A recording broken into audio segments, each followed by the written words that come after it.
Stephen Peters and Niall O'Brien put on their second century stand of the match to back Northamptonshire into a strong position going into the final day of their important LV County Championship game at Wantage Road against Leicestershire. The visitors started day 3 trying to avoid the follow-on. On 187 for 6, Leicestershire needed 63 runs to do that, and after the addition of only 5, Wayne White edged Andrew Hall behind. Given the way their tail has sometimes been blown away this season, that follow-on now looked rather likely. But Claude Henderson chose this moment to put in one of his better batting performances. He began his knock in a typical tail-enders fashion, using his eye rather than a classical technique to earn his boundaries, but as his innings developed, he played a little more like a proper batsman. In truth, his side wouldn't have cared how he got his runs, just as long as he got them. And steadily, he and Shiv Thakur did take their side to 250 to ensure that Northants batted again next. For the second innings in a row, 18-year-old Thakur impressed. He showed a dogged determination in reaching his second successive half-century, this one coming off 181 deliveries. He gets his A-level results this week too. He'd started the day on 30 and was still there as the players came out after lunch. Leicestershire looked to have found a talented player.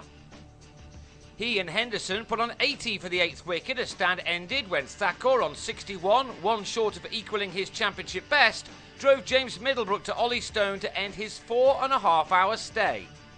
Robbie Joseph's innings lasted only 3 minutes. To his second ball, he edged Middlebrook behind at 274 for 9.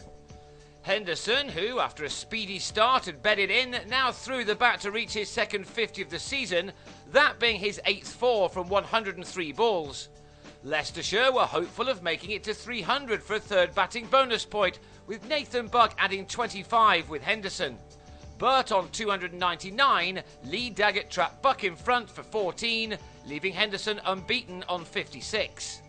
That gave Northants a first innings lead of exactly 100, and Peters and O'Brien were soon quickly adding to that. They gave their side another terrific start, having started this match with an opening stand in the first innings of 126. This time they were to do even better than that. The visiting attack didn't always put the ball where they wanted it to go, and they couldn't really afford to do that against these two in-form batsmen, especially Peters, who was going for his third 100 in a row. O'Brien added another 50 to his first innings 70. It was a great knock filled with fine shots which took him to his milestone off just 62 balls, 8 of which had brought him 4s. Peters played the occasional shot, pulling White for a 6, before adding another one 20 minutes later to go to his own half-century off 103 deliveries. That third successive ton now looked on the cards. Leicestershire would have hoped to take early wickets to keep themselves right in this game, but with O'Brien continuing to find the rope at will, it was instead slipping away from them, as this pair took their partnership to 139, made in 33 overs.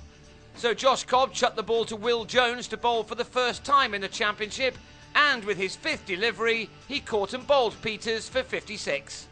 Then with his 7th, the leg spinner had O'Brien caught by a juggling Joseph on the mid-wicket boundary for a 96 ball 79. Some may have thought that Northants had enough runs on the board already, and with the weather forecast for Monday afternoon not looking particularly healthy, they would have been hoping for a declaration, but Andrew Hall batted on with David Sales and Alex Wakely. Sales fell for 24 when Jones took a catch off a top-edge sweep off the bowling of Henderson. The lead now stood at 275 with 15 minutes of the day left. Rob Newton certainly made the most of that time by blasting 26 off 16 balls to take Northamptonshire to 211 for 3 by the close, to give them a lead of 311. A declaration will be imminent, and then it's up to the Northamptonshire bowlers to keep their 4-day season alive.